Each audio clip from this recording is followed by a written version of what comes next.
6 days later, their ship approached Outpost 7. From a distance, it looked like exactly what it claimed to be, a simple supply station floating in space. Ships came and went regularly. Everything appeared normal and legal, but Tejo had learned that evil often hid behind normal appearances. "I'm picking up a lot of shielded areas," Hyun said from the pilot seat. "Sections that our scanners can't read. That's unusual for a supply depot. Can you get closer without being detected?"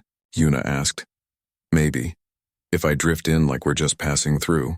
Lots of ships use this route. For 2 days, they observed. They recorded ship movements and scanned what they could. Hyun was good at his job. He positioned them where they could see without being obvious. On the 3rd day, they saw something that made Taiho's blood run cold. A transport ship arrived at the station. From their position, they could see into the cargo bay when the doors opened. Inside were cages, small cages, and in those cages were children. "Oh God," Hyun whispered. Taiho ran to get Nira. "I need you to look at something," he said. "Can you be brave for me?" Nira nodded and followed him to the view screen. She looked at the transport ship, at the cages, at the small figures inside. Her face went pale, but she didn't look away. "Is that—" Tejo couldn't finish the question. "Yes," Nira said quietly. "That's how they brought us, in cages. Like animals. Did you see what species they are?" Nira squinted at the screen. "Vellani. All of them are Vellani, I think." Like me, Tejo recorded everything. Every ship that came and went. Every time the cargo doors opened. Every glimpse of what was inside. After 5 days of surveillance, they had hours of evidence. "This is enough," Yuna decided. "We need to get this to Sora immediately." They transmitted the data through secure channels. Sora's response came back within hours. "This is exactly what we needed." Her voice came through excitedly. "With this evidence, I can push for immediate action. Hold your position, but stay safe. I'm escalating this to the highest levels." What happened next surprised everyone. The story of Nira leaked somehow. Maybe someone in the Galactic Authority talked. Maybe someone saw their transmissions. It didn't matter how.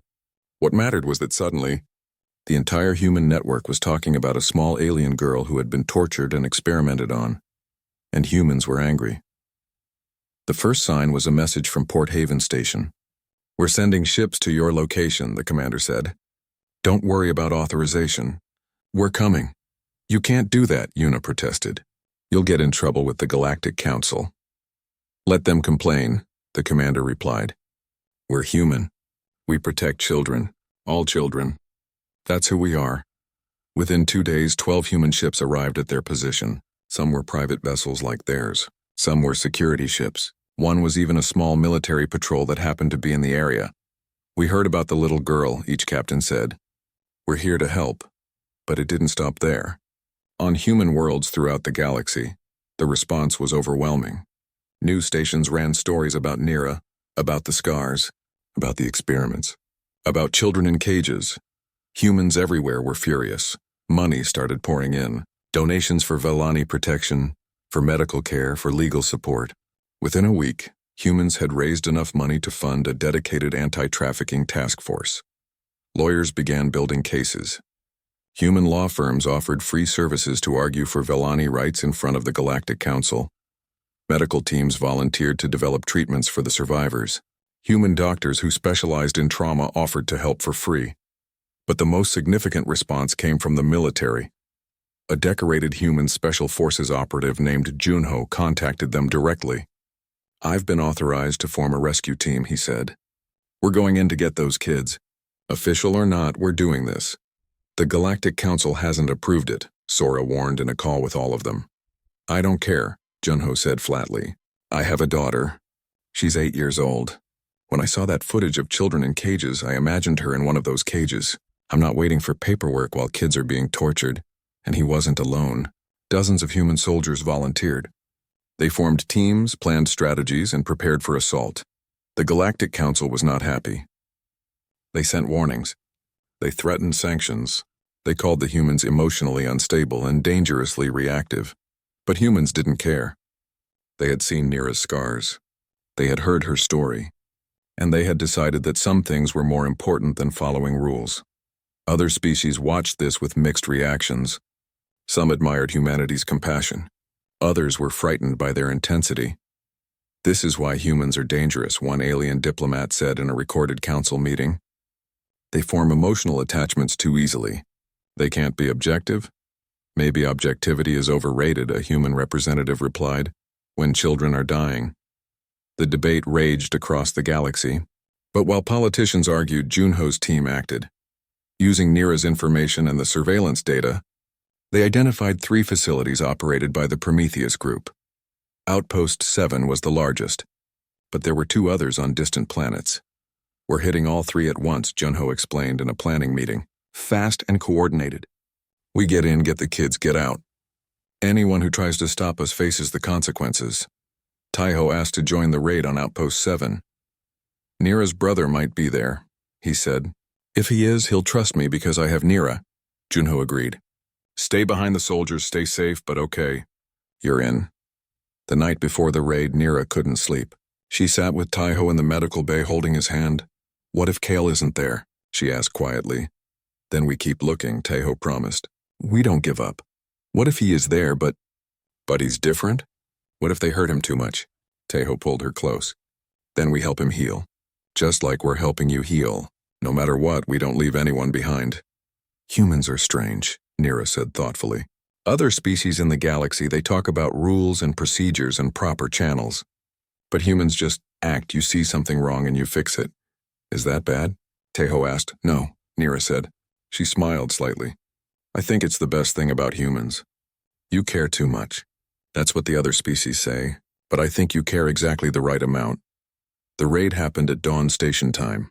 Junho's teams moved simultaneously on all 3 facilities. They were fast, efficient, and absolutely ruthless to anyone who tried to resist. At Outpost 7, Taiho followed behind the soldiers as they breached the facility. Alarms blared. Guards tried to fight back but were quickly overwhelmed. The human soldiers didn't kill unnecessarily, but they didn't hesitate to use force when needed. They found the detention section within minutes.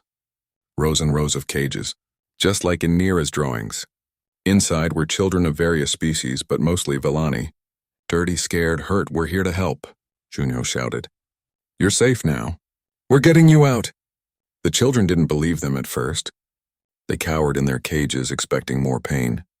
But as the soldiers gently opened the cage doors and offered food and water, slowly, carefully, the children began to emerge. Taiho searched frantically through the facility. "Kale!" he shouted. "Kale, are you here? Nira sent me!" "Your sister Nira." In a cell at the far end, someone stirred. A teenage Vellani boy, thin and scarred but alive. His amber eyes were so much like Nira's. "Nira?" he whispered. "My sister? She's alive?" "She's alive," Taiho said, tears streaming down his face. "She's on my ship. She's safe. And now you are too." Kale collapsed. Taiho caught him, holding this boy who had protected his sister at the cost of his own safety. "You're coming home," Taiho said. "Both of you. You're coming home." The raids were successful beyond expectation. 23 children rescued from Outpost 7, 15 more from the other 2 facilities. 38 young lives saved. 4 human members of the Prometheus group were captured alive. The others who fought back didn't survive. The Galactic Council protested the unauthorized action. They called it vigilante justice. They demanded the humans be sanctioned, but human representatives stood firm. "Sanction us if you want," they said. "We do it again tomorrow. We will always do it again, because that's who we are." In the end, no sanctions came. Too many species, seeing the rescued children, admitted privately that they were glad the humans had acted. And the Vellani homeworld, seeing their children returned, requested that humanity be given official protector status over their species. The Galactic Council reluctantly agreed. Back on Taiho's ship, Kale and Nira held each other and cried. They cried for the years lost, for the pain endured, for the friends who didn't make it. But also for the joy of being reunited, for being safe, for being free. Taiho watched them and felt something shift in his chest. These children had survived the worst of what the galaxy had to offer, and now they would experience the best, because humans, for all their flaws, knew how to love fiercely, how to protect ferociously, how to fight for those who couldn't fight for themselves. And Taiho planned to show Nira and Kale exactly what that meant. The next morning, Taiho called an emergency meeting with Yuna and Hyun. He didn't sleep all night. His mind kept replaying the image of Nira's scars. Every time he closed his eyes, he saw that brand burned into her skin. Specimen 237.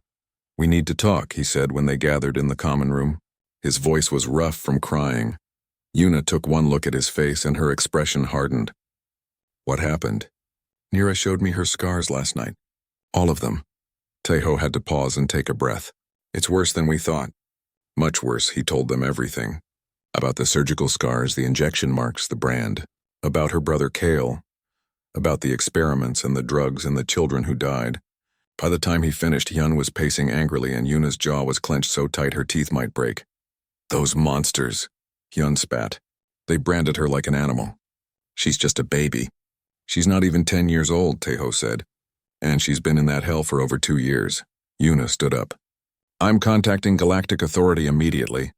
And not just the regular channels. I have a friend who works in the Trafficking Investigation Unit. If there are more children out there, we need to find them now." Over the next day, their ship became a hub of activity. Yuna's contact, a woman named Agent Sora, joined them through video calls. She was human, like them, with sharp eyes and a no-nonsense attitude. "I need to speak with the child," Sora said during their first call. "Her name is Nira," Taeho corrected firmly, "and she's been through enough. I'll ask her if she wants to talk to you, but I won't force her." "I understand," Sora said, her voice softening slightly. "But Taeho, if what you're telling me is true, this is part of a much bigger operation. We've been tracking rumors of illegal bioresearch facilities for years. We've never had a survivor who could tell us anything." Taeho brought Nira to the video call. She sat in his lap, nervous but trying to be brave. "Hello, Nira," Sora said gently. "My name is Sora. I work to find and stop bad people who hurt others. Can you help me understand what happened to you?" Nira nodded slowly. For the next hour, she answered Sora's questions. Where was the facility? She didn't know. It was on a ship, she thought.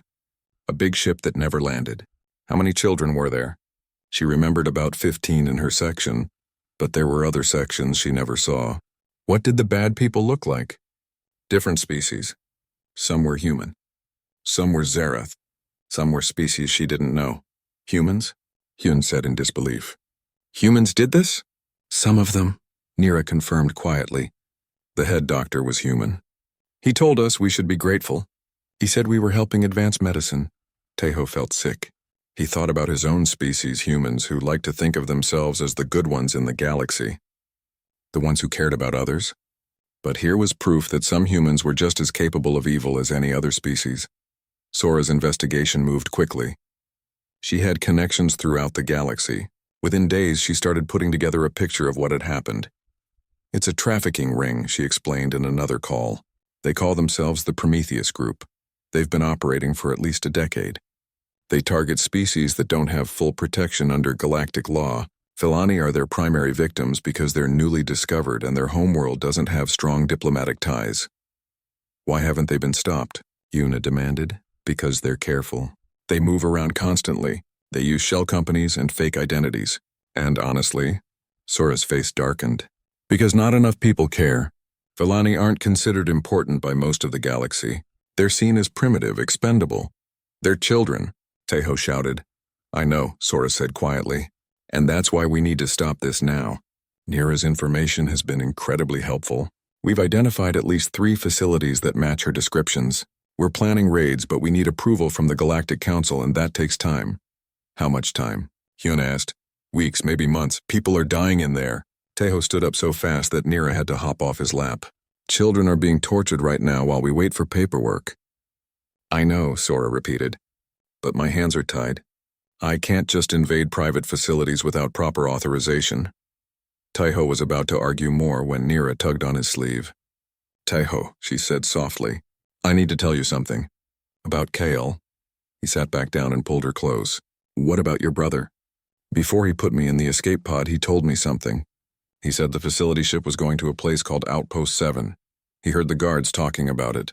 They were going to deliver new specimens there. Sora leaned forward. Outpost 7? Are you sure? Nira nodded. He made me memorize it. He said if I survived, I should tell someone, so they could find the others. Sora's fingers flew across her keyboard. Outpost 7 is a registered medical supply station on the edge of the Kepler sector. But there have been rumors about it for years. Ships going in and out at strange hours. Tight security for what should be a simple supply depot. She looked up at the camera. This might be it. This might be their main hub. Can you rate it? Yuna asked, not without evidence and approval, but Sora paused, choosing her words carefully.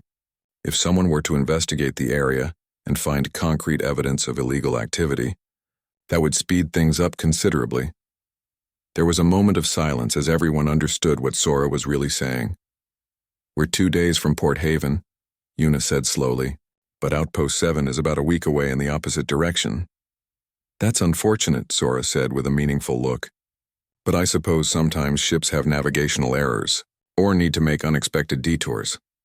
After the call ended, the crew held another meeting. This time Nira was in her room resting. We're going to do this, aren't we? Hyun said. It wasn't really a question. We have to, Taiho said. Nira's brother might be there. Other children are definitely there. We can't just leave them. It's dangerous, Yuna warned. If the Prometheus group catches us snooping around, they won't be friendly. We're a salvage ship, not a military vessel. I don't care, Taiho said firmly. I looked that little girl in the eyes and promised her that the people who hurt her would pay. I meant it, Hyun nodded.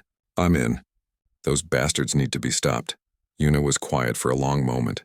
Then she sighed. Fine, but we do this smart. We observe from a distance, gather evidence, and get out. No hero moves, agreed? Agreed, Taiho and Hyun said together. They changed course that night. The ship turned away from Port Haven and headed toward Outpost 7. Taiho told Nira what they were doing. We're going to find the place where you were held, he explained. We're going to get proof of what happened there so the authorities can shut it down. And if we're very lucky, we might find your brother. Nira's eyes went wide. Kyle, you think he's alive? I don't know, Taiho said honestly. But if there's even a small chance, we have to try. Don't we? Nira threw her arms around him. Thank you, she whispered. Thank you for trying. As the ship traveled through space toward Outpost 7, Nira worked with Taiho to remember every detail she could. She drew maps of the facility layout.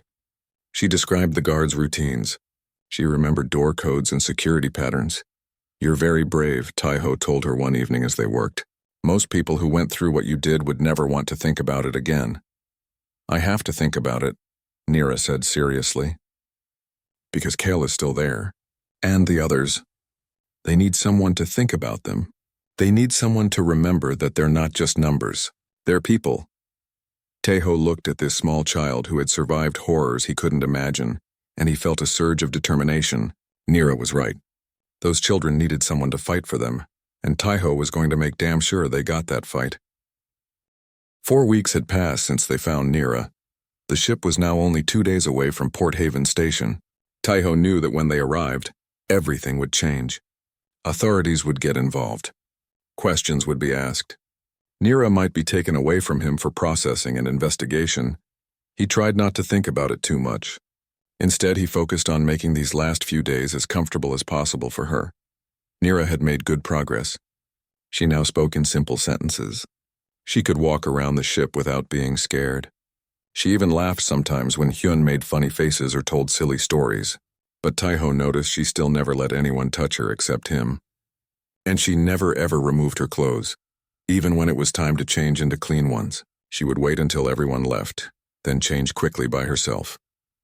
On this particular night, the ship was quiet. Yuna and Hyun were both asleep. Taiho was in the medical bay, organizing supplies and updating Nira's medical files. The work was mindless and helped him not worry about what would happen at the station. Nira had been unusually quiet all day. She sat on her bed watching him work. She hadn't drawn any pictures. She hadn't asked to play any games. She just watched with those serious amber eyes. Are you okay? Taiho asked for the 3rd time that evening. Nira didn't answer right away. She seemed to be thinking hard about something. Her small hands twisted the piece of torn fabric she always carried. Taiho, she finally said. Her voice was different. More serious than he had ever heard it, yes? He put down his tablet and gave her his full attention. Need, show you. She struggled with the words. You need know. Need to know what? Taiho moved closer, concerned. Are you feeling sick? Does something hurt? Nira shook her head. She took a deep breath like she was gathering courage. Need show you. What they did. You are safe. You should know. Teho's heart started beating faster. Nira, you don't have to show me anything you're not comfortable with. Whatever happened? No, Nira interrupted. She stood up from the bed. Her whole body was shaking, but her face was determined. You help me. You keep me safe. You need to know. Need to know what bad people do, so you understand. Before Teho could respond, Nira reached down and grabbed the bottom of her shirt. Slowly, with trembling hands, she lifted it up. Teho's world stopped. Her torso was covered in scars. Not the random scars from accidents or injuries. These were precise. Deliberate. They formed patterns across her pale lavender skin like a terrible map of suffering. There were long, straight scars across her ribs. They were thin and precise, like someone had cut her open with surgical tools. Some of the scars were old and faded to light purple lines. Others were newer, still slightly pink at the edges. Across her stomach were small circular marks. Dozens of them. They looked like injection sites or where needles had been inserted over and over again. Some had left small craters in her skin. On her sides were rectangular scars, like something had been implanted and then removed. The tissue around them looked damaged and uneven, but the worst part was on her rib cage. Burned into her skin was a mark. Not a natural mark, a brand. Numbers and symbols that marked her like property, like an animal, like something that could be owned and used. Teho felt like he couldn't breathe. His vision blurred with tears. His hands started to shake. Rage and grief crashed over him like a wave so strong he thought he might break apart. They hurt all of us, Nira said quietly. Her voice was steady even though tears ran down her face. They took pieces, made us grow things inside, for experiments, made medicine from our blood, tested things on our skin, cut us open to see inside. Some children died. Many children died. She pointed to different scars as she talked. This one, they took part of my liver, said it would grow back. This one, they put something inside to see if my body would fight it. These, she indicated the injection marks, different drugs, every day different drugs, to see what would happen. Her small finger traced the brand on her rib cage. This is my number. I was specimen 237, not Nira, not a person, just a number. Teho couldn't speak. Tears poured down his face. His whole body shook with the effort of not screaming. He wanted to destroy something. He wanted to find whoever had done this and make them suffer. He wanted to go back in time and save her before any of this happened. But he couldn't do any of those things. All he could do was stand there helpless while this small child showed him the evidence of unimaginable cruelty. There were others, Nira continued. She lowered her shirt but kept talking. My brother Kale, he was 16, he protected me. Took punishments meant for me. When the ship started breaking, he put me in the escape pod. He said he would find another way out. But I don't know, her voice broke. I don't know if he made it. She wiped her tears with the back of her hand. I need you to know, because when we get to the station, people will ask questions. They will want to see my scars. They will want me to talk about it. And I am scared. But if you understand, maybe I can be brave. Teho forced himself to move. He knelt in front of her so they were eye to eye. He wanted to hug her, but he kept his hands at his sides, giving her control. Nira, he said, his voice breaking on her name. I am so sorry. I am so sorry that happened to you. You didn't deserve any of it. You were innocent. You were a child. You still are a child, I know, Nira said simply. But bad people don't care about innocent. They only care about using. I swear to you, Teho said, his voice hard with determination despite his tears. I swear on my life, on everything I am, nothing like that will ever happen to you again. I will protect you. I will fight for you. And whoever did this to you, they will pay. If it's the last thing I do, they will pay. Nira studied his face for a long moment. Then she reached out and touched his cheek, wiping away his tears with her small fingers. You cry for me, she said softly. Nobody ever cried for me before. Not when they hurt me. The bad people didn't care about crying. They said crying was just data, just reactions to record. Crying means I care, Teho said. It means what happened to you matters. It means you matter. I matter, Nira repeated like she was trying to believe it. You matter so much, Teho said firmly. You're not specimen 237, you're Nira, you're a person. You're brave and strong and you survived something terrible. And now you have me. And I will make sure the world knows what was done to you. I will make sure it never happens to anyone else. Nira thought about this. Then for the first time since showing him her scars, she smiled slightly. I showed you because you needed to know. Not to make you sad, to make you understand. So when we get to the station, you can help me tell the truth. I will help you, Taiho promised. Every step of the way. You won't be alone. I know, Nira said. She stepped forward and wrapped her arms around his neck. That's why I showed you. Because you are safe. And safe people can know the truth. Taiho carefully wrapped his arms around her, holding her like she was made of glass. His tears fell into her hair. His heart was broken into pieces. But in that moment, he made a decision. He couldn't change what had happened to Nira. He couldn't take away her scars or erase her memories. But he could make sure that the people who did this were stopped. He could make sure she never felt alone or worthless again. He could give her the childhood she deserved, even if it was late. And he could make sure that every other child being held in those terrible places was rescued and brought home. This wasn't just about Nira anymore. It was about all of them. Every child with scars. Every child with a number instead of a name. Every child waiting in the dark for someone to care enough to save them. Taiho held Nira tighter and made a silent promise to all of them. Help was coming. 3 weeks passed slowly on the ship. Nira still had not spoken a single word. She would only nod or shake her head to answer questions. Most of the time, she just stared at the walls of the medical bay that had become her temporary home. Taiho spent every free moment with her. He brought her food 3 times a day. At first, she wouldn't eat. She would look at the food with suspicion, as if it might hurt her. Taiho had to eat first from every plate to show her it was safe. See, he would say, taking a bite of bread or fruit. It's good.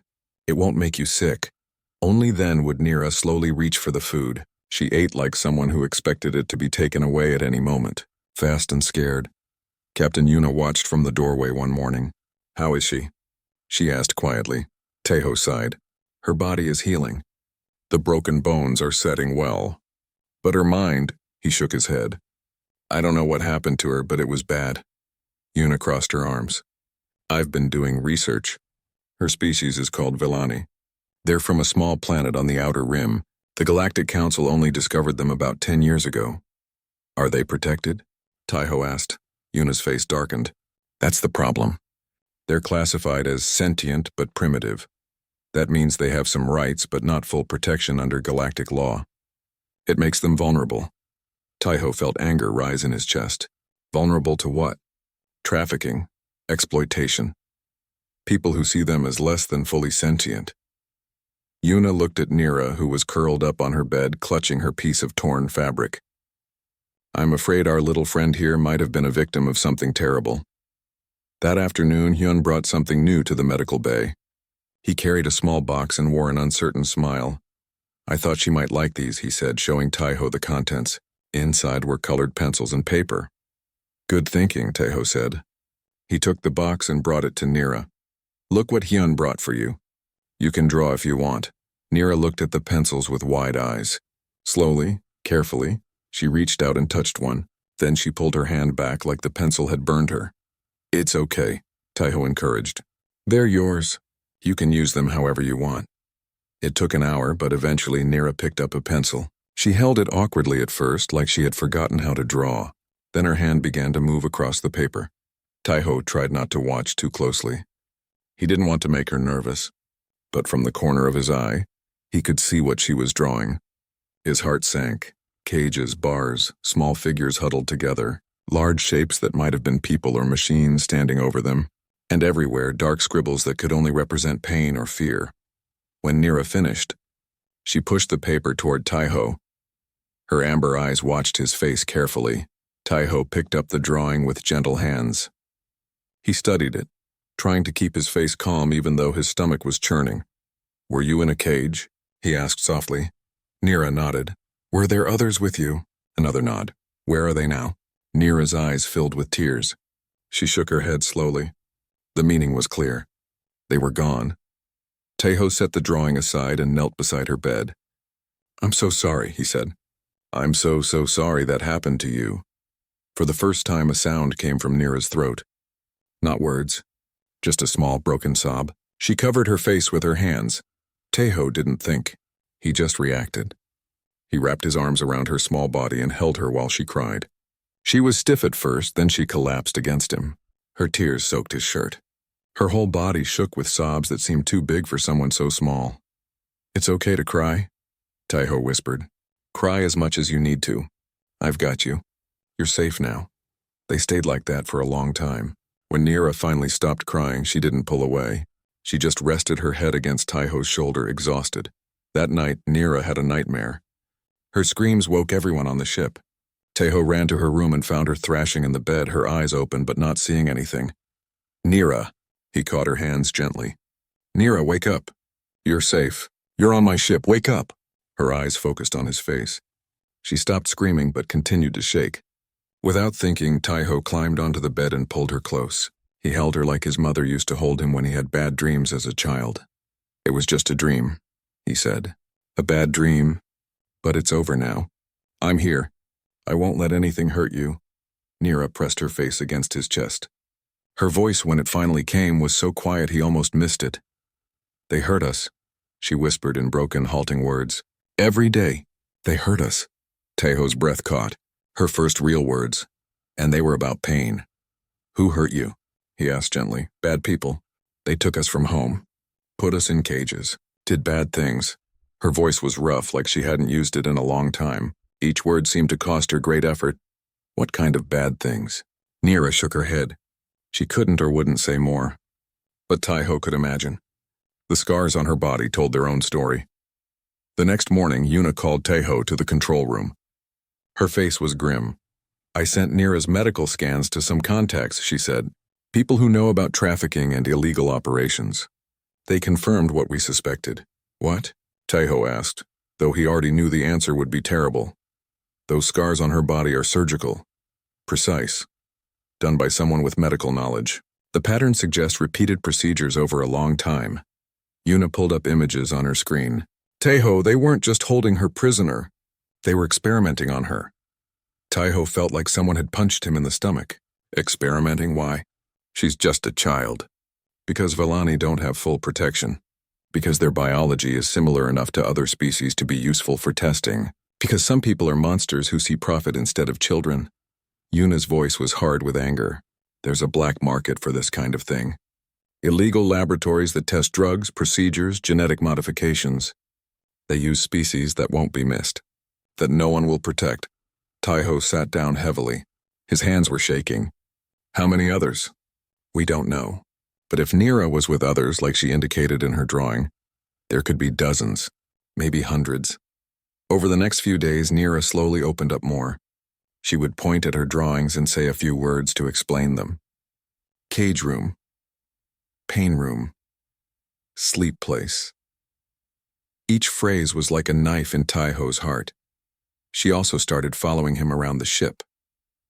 At first, she stayed in the medical bay doorway, watching him work down the corridor.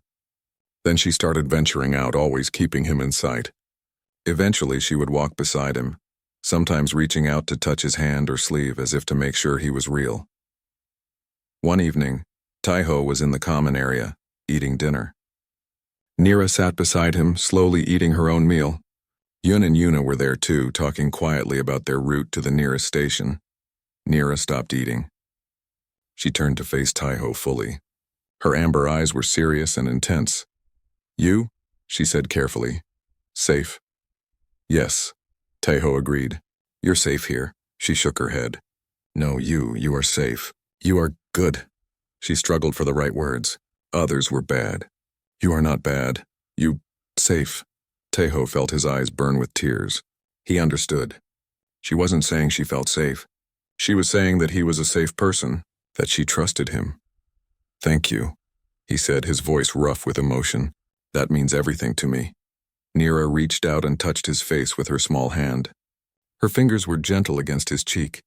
Then she did something that surprised everyone. She smiled. Just a small smile, but it transformed her face. "Safe," she said again. This time it sounded like a promise. The alarm rang through the ship's corridors at 3 a.m. Taiho jumped out of his bed and ran to the control room. His heart was beating fast. After 5 years working on salvage ships, he knew that early morning alarms meant something important. Captain Yuna was already at her station. Her fingers moved quickly across the screen. "We got a distress signal," she said without looking up. "It's weak, but it's there." Taiho stood beside her and looked at the monitor. A small dot blinked on the edge of their scanner range. "How far?" 2 hours if we push the engines," Yuna replied. She turned to face him. Her eyes were tired but alert. "The signal is strange. It's not from any ship design I recognize." Yun, their pilot, walked into the room with a cup of coffee in his hand. "Alien ship?" he asked. "Maybe," Yuna said. "Get us there fast." "Taiho, prepare the medical bay. We don't know what we'll find." The next 2 hours felt like days. Taiho checked every medical supply twice. He organized bandages, medicines, and scanning equipment. His hands worked automatically while his mind wandered. He had seen many things in space. Dead crews, empty ships, sometimes survivors who wished they had died. Each rescue mission brought back memories he tried to forget. "We're here," Hyun's voice came through the speaker. Taiho rushed to the window. His breath caught in his throat. The ship ahead was broken into pieces. Metal and debris floated in the darkness. Small fires still burned in some sections, creating orange and red lights against the black space. "Life signs?" Yuna asked. Hyun checked his instruments. "One very weak, in what looks like an escape pod attached to the main hull."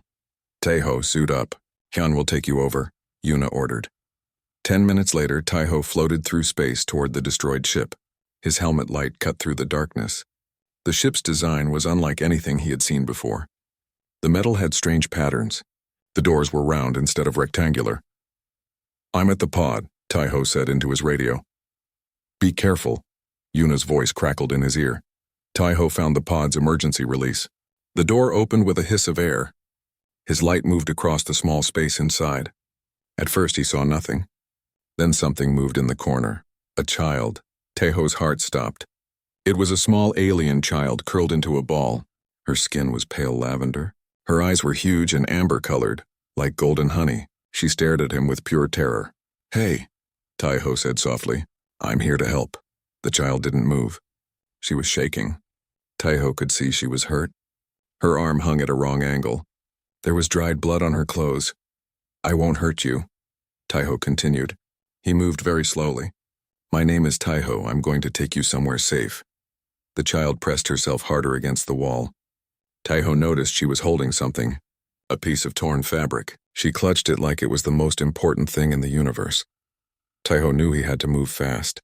The pod's air was almost gone. But he also knew that if he scared her more, she might fight him. That could hurt her worse.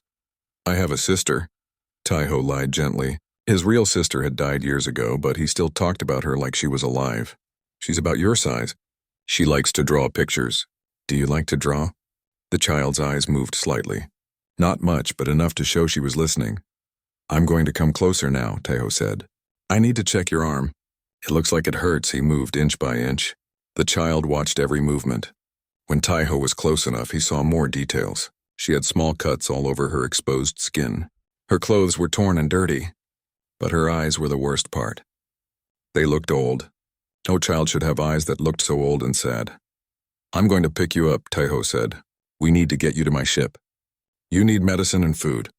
Do you understand?" The child stared at him for a long moment. Then so slowly that Taiho almost missed it, she nodded. Taiho carefully lifted her into his arms. She weighed almost nothing. Her body went stiff with fear, but she didn't fight. He secured her against his chest with one arm and activated his suit's return function. "Got her," he said into the radio. "Bringing her back now. The journey back felt longer." Taiho held the child as gently as he could. She kept her face pressed against his suit. He could feel her shaking through the thick material. Inside the ship, Yuna and Hyun waited in the airlock. Their eyes went wide when they saw the child. "She's so small," Hyun whispered. "Get her to medical," Yuna ordered. Her voice was rough with emotion. "I'll document the wreckage and send a report to the authorities." In the medical bay, Taiho laid the child on the examination table. She immediately tried to sit up, panic in her eyes. "It's okay," Taiho said. "I'm just going to look at your injuries. I won't do anything without telling you first." He scanned her with his medical equipment. The results made him feel sick. She had a broken arm, 3 cracked ribs, and signs of dehydration and starvation. But there were other things too. Old injuries, scars that looked deliberate and placed with precision, signs of healing from wounds that should have killed her. "What happened to you?" Taiho asked quietly. The child just stared at him. She hadn't made a single sound since he found her. Taiho worked carefully. He set her broken arm and wrapped her ribs. He gave her water through a small tube just a little at a time so she wouldn't get sick. He cleaned her cuts and covered her with a warm blanket. Through it all, she watched him with those ancient, sad eyes. "You need a name," Taiho said as he finished. "I can't keep calling you the child in my head." "How about Nira?" "It means light in my language. Do you like it?" The child blinked slowly. Taiho chose to take that as agreement. "Okay, Nira," he said with a small smile. "You're safe now. I promise." But even as he said the words, Taiho saw something in Nira's eyes that worried him. She didn't believe him. Whatever had happened to her had been so terrible that she couldn't believe in safety anymore. Taiho pulled up a chair and sat beside her bed. "I'll stay here," he said. "So you're not alone." For the first time, something changed in Nira's expression. Not quite trust, but maybe the beginning of hope. She closed her eyes, still clutching that torn piece of fabric. Taiho watched her sleep and wondered what horrors she had survived, and he made a silent promise to himself. Whatever had hurt this child, whoever had hurt her, he would make sure they could never hurt anyone again.